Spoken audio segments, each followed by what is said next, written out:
Sir ఇప్పుడు night news అనేది వచ్చింది. అమెరికా అనేది ఇంట్రెస్ట్ రేట్ అనేది 0.2% అనేది తగ్గించబోయింది. సో, దాని ఇంపాక్ట్ ఇండియా పైన ఎలా చూపబోతుంది? అది కూడా main gold and mid term investment అలా చూసుకున్నా గాని, ఇంకోటంటే లాంగ్ రన్‌లో చూసుకున్నా గాని మార్కెట్ ఎలా ఉండబోతుంది? సో, ఫస్ట్ థింగ్ ఏంటంటే చాలామంది మనము మాట్లాడినప్పుడు అమెరికాలో ఇంట్రెస్ట్ రేట్లు తగ్గుతున్నాయి, పెరుగుతున్నాయి. దానివల్ల ఇది అవుతుందని మనం చాలా కాంటెక్స్ట్‌లో మెన్షన్ చేస్తా ఉంటాం. అసలు ఇంతకి ఎందుకు తగ్గుతాయి? అక్కడ తగ్గితే మనకేంటయ్యా? అనే క్వెషన్ చాలా మందికొస్తుంది. సో, నిన్న రాత్రి 25 బేసిస్ పాయింట్ అంటే 0.25% నిన్న అమెరికన్ ఫెడ్ అంటే ఇండియాలో ఆర్‌బీఐ లాగా అక్కడ సెంట్రల్ బ్యాంక్ తగ్గించింది ఒక 0.25%.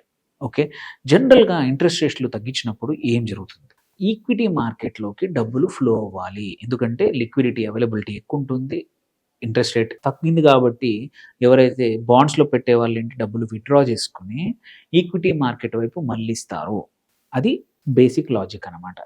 అండ్ ఇంకొకటి కూడా ఏందంటే ఇంట్రెస్ట్ రేట్స్ తగ్గినప్పుడు కన్సంప్షన్ కూడా పెరుగుతుంది. ఎందుకంటే డబ్బులు ఎక్కువ లోన్ తీసుకొని ఇల్లు కొనడానికి గానీ, ఆర్ ఇంకేదైనా బిజినెస్ చేయడానికి కానీ, ప్రతి దాని దగ్గర ఇంట్రెస్ట్ రేట్లు తగ్గినాయి కాబట్టి నీకు cost of doing business better అవుతుంది. కాస్ట్ తగ్గిపోతుంది కాబట్టి. సో, కన్జంప్షన్ పెరుగుతుంది.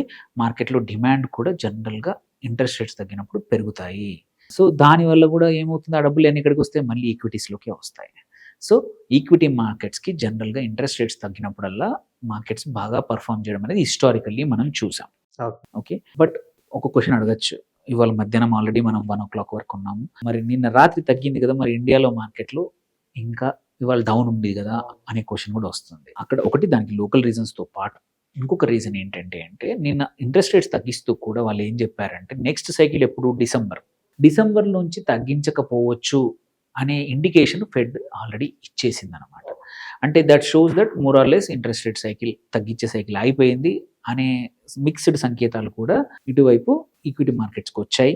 అదొక రీజన్. అండ్ ఇంకొకటి అమెరికాలో తగ్గితే నాకేంటయ్యా అనే క్వెషన్ కూడా వస్తుంది. చాలా మంది రైజ్ చేస్తున్నా అవును. జనరల్‌గా ఏంటంటే అమెరికాలో ఇంట్రెస్ట్ రేట్స్ తగ్గితే డబ్బులున్న కంపెనీస్ అన్నీ కూడా ఆర్ ఇన్వెస్ట్‌మెంట్ కంపెనీస్, బ్యాంకర్స్ కూడా ఆర్ ఇన్‌స్టిట్యూషనల్ ఇన్వెస్టర్స్ కూడా మంచి రిటర్న్స్ వచ్చే మార్కెట్‌కి చూసినప్పుడు ఏంటంటే ఎఫ్ఐఐస్ అంటాం. ఫారిన్ ఇన్‌స్టిట్యూషనల్ ఇన్వెస్టర్స్ అనేవాళ్ళు యూజువల్లీ బయట ఇంట్రెస్ట్ రేట్లు తగ్గినప్పుడు మన దగ్గరికి వచ్చి ఇన్వెస్ట్ చేయడం అనేది హిస్టారికల్లీ చూసాము. అదే ఇండియాలో అంటారా?